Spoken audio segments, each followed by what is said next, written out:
Hey guys, it's Mike here again with VIPER Paranormal, and today we're going to be talking about the benefits of owning a K2 meter.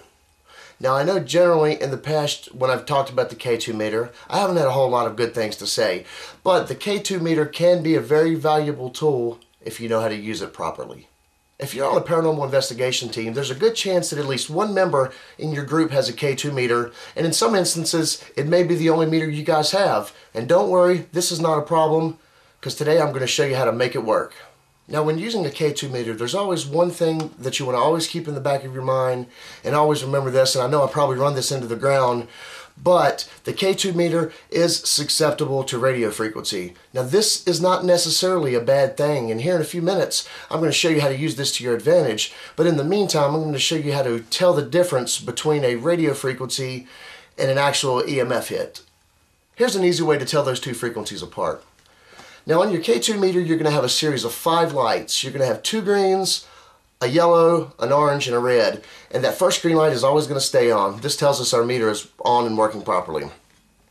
Now when you have an EMF hit, generally you're going to have solid colors. And what I mean by that is, however high your strength is, these colors are going to light up until it gets to that point. Now there's a possibility if the field is fluctuating, that final light could blink a little bit. So keep that into consideration. Generally, with an EMF, it's going to be solid. Now, when you're dealing with a radio frequency, it's going to be a lot different. That green light, the first green light's always going to be on, but however high your radio frequency field is, these lights are all going to blink. So if you've got something here and you see these 2 lights are lit and this one's blinking here, there's a good possibility that that probably is an EMF. But if you're lit all the way up to your orange here and the lights are continuously blinking, 99.9% of the time, this means you're dealing with a radio frequency. Now when I talk to people about using K2 meters out in the field, I always tell them to have a backup EMF meter that you can compare your hits from your K2 to your EMF meter to make sure what you are getting are EMF hits. Now if you don't have another EMF meter, that's not a problem at all. I'm going to show you a neat little modification that will work just as well. Now a while back I created a budget ghost hunting video showing how to use an ordinary needle compass and make it double as an EMF detector. And we're going to bring this thing back out and we're going to use it hand in hand with our K2 meter. Now the first thing we're going to do is calibrate this thing. So we need to go outside. I recommend going outside and getting far away from power lines so you can find your magnetic north. So you go outside, you're going to want to cue your K2 meter up and see if you're getting any type of frequency. If you're getting any type of a frequency coming through, you're going to want to find a different location, because if you don't know which way north is, it's going to mess this whole thing up. So once you went outside, you've pulled your compass out, you pulled your K2 out, you found that you're not getting any type of a signal, you're going to look at the compass and figure out which way north is. Now once you figured out which way north is, make sure to remember this, because if you forget which way north is, it's really going to affect this whole process and it's not going to work. Now I have tested this out, so I feel pretty confident telling you that the compass is not going to affect the K2 meter and vice versa. The K2 meter is not going to affect the compass. What you want to do is take yourself a piece of tape, now any kind of tape will work, and you want to roll it up in a donut shape with the sticky side out. Now you want to take that piece of tape and stick it to the bottom of your compass, and then you want to take your compass and stick it right to the top of your K2 meter. Now what this is going to allow you to do is be able to take your readings here, and if you're concerned that it may be a radio frequency, all you have to do is look down at your compass and see if the magnetic north has changed. And a good way to do this is take the compass and pull it out of the field and then move it back into the field and see if that needle changes place at all. And this is going to be a good way to separate your radio frequencies from your genuine EMF meter hits.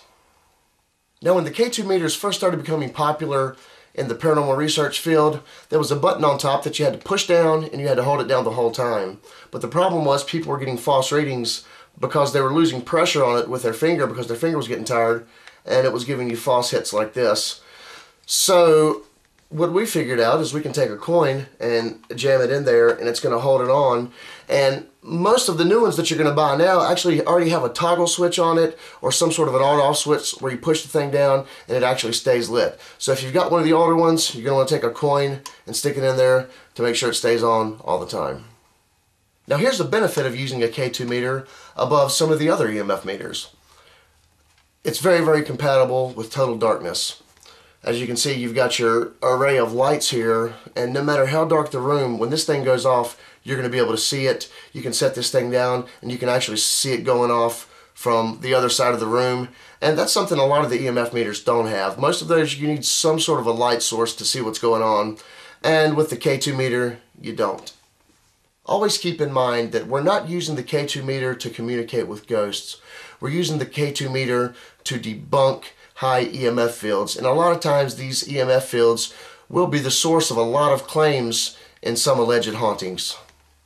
Now let's talk positive about this device being able to capture radio frequency. Now you may be thinking, radio frequency is not EMF, it has nothing to do with paranormal investigation. Well, that's partially right and wrong. It is not EMF, but this has a lot to do with paranormal investigation. Now this tip was brought to us by our good friend Stephen Lancaster from Monster Vision TV. If you're using digital audio recorders to record EVP and you have a radio frequency present, there's a good chance that you may be capturing some false anomalies. Because believe it or not, digital audio recorders are susceptible to radio frequencies as well. Sometimes you can actually pick up telephone conversations or two-way radio conversations on your audio recorders and mistake those for EVP. Here's where the K2 meter comes in. Now I'm not trying to discredit digital voice recorders for capturing EVP, but if you're at a location where you find yourself getting a lot of false anomalies and you were able to determine those were radio frequencies, and you've also captured EVPs on your digital recording devices, there's a possibility that what you may have captured is someone's telephone conversation or a two-way radio conversation or even some stray radio signals that made it through to your voice recorder. So just keep that in mind when you're investigating. If you're picking up a lot of radio frequencies and you're capturing an excessive amount of EVPs, just be aware that the possibility that you could have recorded false EVPs from the radio frequencies is definitely there. I want to thank you for watching our videos. Don't forget to check out our website, www.viperparanormal.com. Please comment, rate, share these videos, and don't forget to subscribe.